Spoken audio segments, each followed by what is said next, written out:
Right there you have protesters marching outside of the VMAs in Newark about the ongoing water crisis there.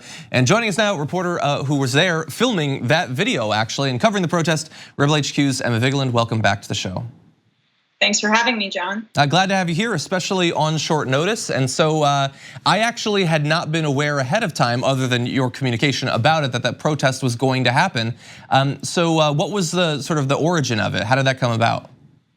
Yeah, so it was not very public information. I was more respecting the privacy of the activists who I'd been in communication with about this very topic. And when I spoke to them, they just kind of expressed that they wanted to show up from different sides and basically storm the outside of the Prudential Center. It was this very jarring juxtaposition of these people, these largely young, seemingly affluent people in line for the VMAs, and the water protesters screaming from the outside. And it was like this gentrified former warehouse that had become this entertainment center where they were having this very swanky party. And there were politicians up there, one in particular that I'm sure we'll talk about, who were onlooking those protesters. So I've been in communication with them, but I think they wanted to kind of make it a surprise because there was already massive police presence. And I'm assuming that the VMAs happening to be there in Newark, oddly, because generally they're not in Newark, that was an opportunity to get attention on the issue. As far as I know, they don't have a particular problem with MTV specifically on this issue.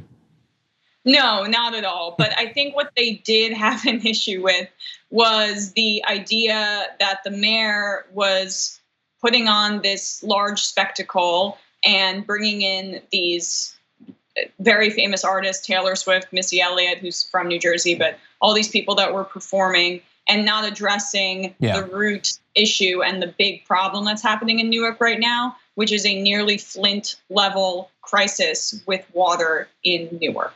Yeah, and so supposedly they had these filters had been distributed that turned out to be incredibly faulty, and now there's this need, like trying to set up a bottled water distribution. And there's promises I've been reading about that a bunch of money is going to be raised, all the service lines are going to be replaced.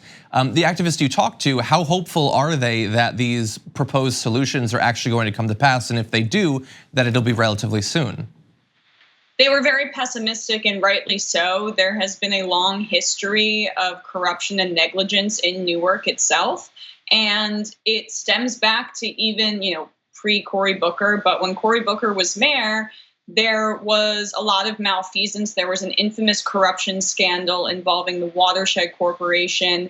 Basically, this Booker ally headed the water efforts in Newark, and she had a gambling addiction and was skimming money off of the top. And basically, they were getting $10 million a year to handle people's water. And she was taking, and the officials there, many of them, were taking at least $2 million off of the top and giving out contracts to people who were not equipped to actually adequately handle people's water. So while there's been no direct connection between the watershed controversy and what's happening with the lead right now, it doesn't take a rocket scientist to draw the comparison or link the two, that Newark's water has been neglected for a really long time. And then the first lead levels were showing up in 2017. There were multiple tests until the federal government just recently had to get involved. So the city of Newark has a lot of culpability for not acting sooner, although the mayor is currently trying to blame it on Donald Trump. Okay, Donald Trump obviously instrumental in installing those lines and protecting them up until now.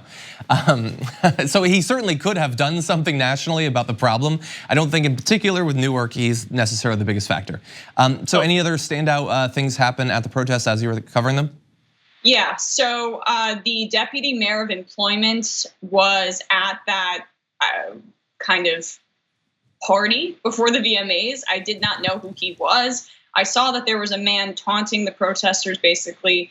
It seemed like he was live streaming it, filming them for at least 20 minutes. And then an activist told me that he was in the mayor's office. And I did some digging, and he is a deputy mayor. And he's one of the higher ranking officials in Newark. And he was laughing with other people about it, filming them. And then when he was confronted about it, he essentially denied it and said, "Oh, they went after me first," as if you are immune to any criticism as an elected official. But it was especially brazen. And obviously the protesters were really upset. They said, now $120 million is coming to Newark to fix those pipes, and that's great. But they said, how can we trust that these officials who are literally mocking us to our faces are going to do right by us with that money and not do what they did under the Booker administration, which is skim off the top and take money for themselves, literally. Yeah. Well, it's certainly a story we're familiar with, massive corruption and then a personal assurance that there will be no consequences for anything that you do. That's a story we've seen across the country, unfortunately. Emma Vigeland, thank you as always for joining us. If anybody watching this would like to see the full video, including interviews with people at the protest, more footage of what was happening, it's available at Rebel HQ. Emma, thanks again. Thanks, John.